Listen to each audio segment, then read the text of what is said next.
How to create a meeting in Microsoft Teams.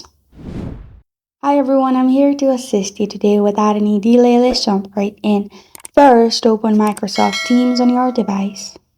Then click on Meet at the top right. This will only be visible if you have logged into your account. Click on Meet at the top right. Then click on Meet Now at the bottom. Then click on Start Meeting.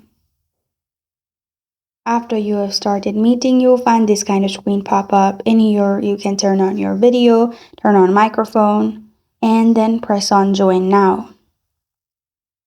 After that, your meeting will be created in this way. You can share meeting link to people and invite them to your meeting. This is how to create a meeting in Microsoft Teams.